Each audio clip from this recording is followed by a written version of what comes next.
Oh boy, this episode is going to cause a lot of controversy. Yes, American Horror Story Season 1 has come to an end with its final episode, Game Over. For those of you who don't know, AH Stories has been renewed for Season 2, but some are calling for it to be cancelled after this latest episode. I'll get to all that and the dozens of AHS Easter eggs, and there are a lot, in this video. And be sure to like and subscribe because starting next week we have a brand new season of American Horror Story, which I'll be covering. If you haven't checked out my full trailer breakdown with theories on the upcoming season, I'll leave a link to it in the description below. But for now, let's return to Murder House for the 1000th time. Hey, I know that place. Well, it looks like Michael and Troy's plan to turn Murder House into a haunted B&B experience has come to fruition. Remember, they were Scarlett's parents from the first 2 episodes of the season who were looking to capitalize on the home's low value to turn it into a haunted experience. And the episode gets off to a truly terrifying start as we're introduced to Miley Cyrus's younger sister, Noah Cyrus. She plays Connie alongside boyfriend Dylan, who are self-proclaimed AHS fanatics looking to spend a night in one of America's most haunted houses. The two even mention the Lalaurie Mansion in New Orleans, which can be seen in Season 3's Coven. There's even a slight nod to the Hotel Cortez. The driver describes the house as the devil's asshole, as it is the place where the devil, Michael Langdon, was born, as well as the house itself being born on top of a hellmouth, also known as an entrance to hell. But this couple doesn't really care and go off about how they dressed up as the son of Bloodyface and Sister Jude,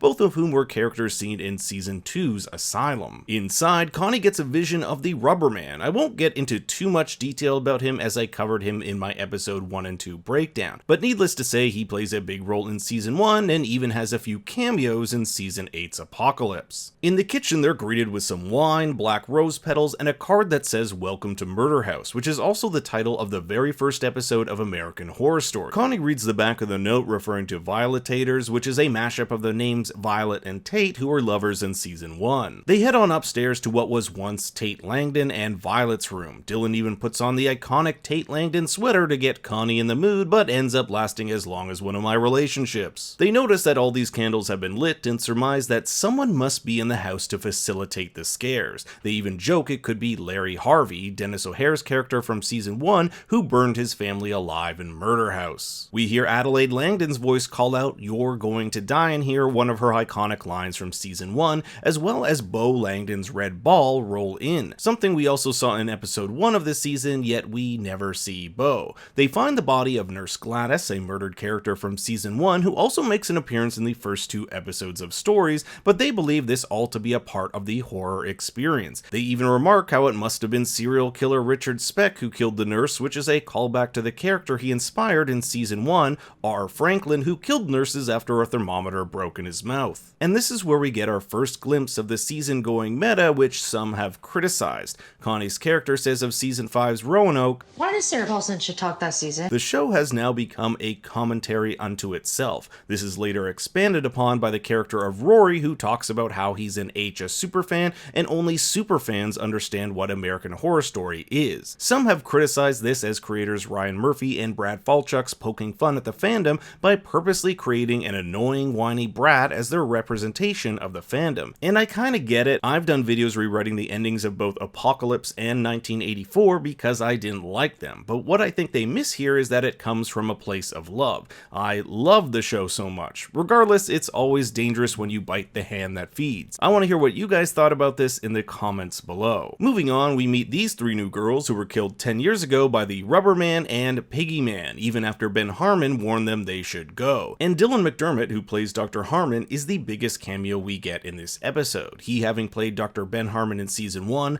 reprised it in Season 8, was Season 2's Johnny Morgan, and was last seen as another killer, Bruce, in 1984. But for those keen-eyed viewers out there, you'll notice some inconsistencies starting to form. Number 1, Piggy Man never actually was a character that died in Murder House. He was a figment of one of Ben Harmon's patients, Derek. Number 2, if the murders of these 3 women happened 10 years ago, how is Ruby here? She only became a ghost of Murder House in 2020. Number 3, just really bad CGI blood, which most times AHS goes for the real thing with some exceptions. Thankfully, these inconsistencies are rectified when we learn everything we've been watching in this introductory segment is part of a video game, hence the title, Game Over. The Infantata, another character from Season 1 who was pieced together using the remains of Charles and Nora Montgomery's dead child, slashes Dylan and Connie as they make their escape. We get more fan service with Adelaide Langdon returning, saying, I told you, dumb bitch, you're gonna die in here. Yet another inconsistency, since Adelaide died off of the property in season 1 and thus would never have returned as a ghost. Budget Twisty is here too, along with Bloodyface, and as far as we know, both of these two have never set foot on Murder House. But as we know, this is all a video game made up by a woman named Michelle who is testing it on her son Rory. The actor who plays Rory played Rob Kardashian in another Ryan Murphy show, American Crime Story. Rory is upset that her mother doesn't get the show, and if she's going to make a video game on it, she should probably watch it. I mean, she did mortgage the house and made this game in a desperate attempt to please him when he's like, Mom, you could have just asked me to watch the show with you. So Rory gets up and goes to live with his dad for a bit because he needs some time away from his mom.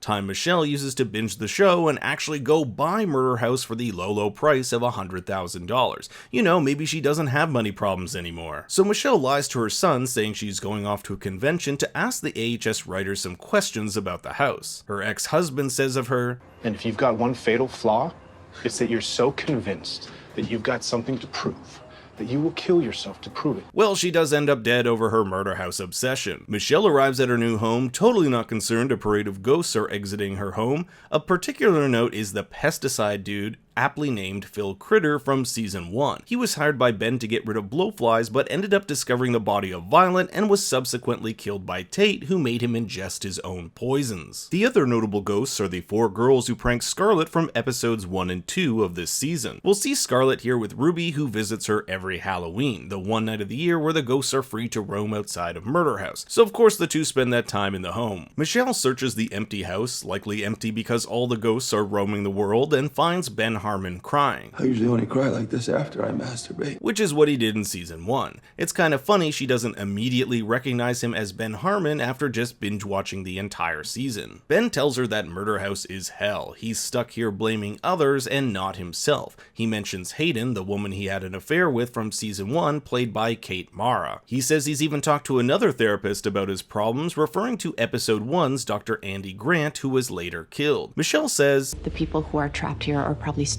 because they never resolved their issues when they were alive. But as Ruby tells her, some ghosts don't want to leave, they just want to see others suffer. Michelle ends up being killed by the Rubber Woman, which Scarlet is dressed up as. A year later on Halloween, the ghost of Michelle visits her son, who is once again pissed off at her, still harboring resentment that she lied about where she was going last Halloween and buying Murder House. He mentions that her only way to escape is through fire, but if he burns the house down, she'll be gone forever, and that's what he'll end up doing. On the morning after Halloween, the ghosts are brought back to Murder House, and here we can see one of the girls spending her last moments with her brother, who we also saw in episode 2 of this season. I don't think we've ever seen this before, but correct me if I'm wrong. Once the sun rises, if a ghost is not in Murder House, they are transported back, which is what we see happen here with Ruby. Nonetheless, this is a moot point, as we'll find out this is all a video game, but we'll get to that in a bit. Rory comes down the street rolling a wheelbarrow filled to the brim with canisters of gasoline, which is just hilarious, and Michelle watches as we get a very brief cameo of the therapist from episode 1. Ruby wants to stop and kill Rory when Ben and the girls put an end to her, allowing Rory enough time to light the building on fire. As it burns, Ruby asks Scarlet to, quote, die with her,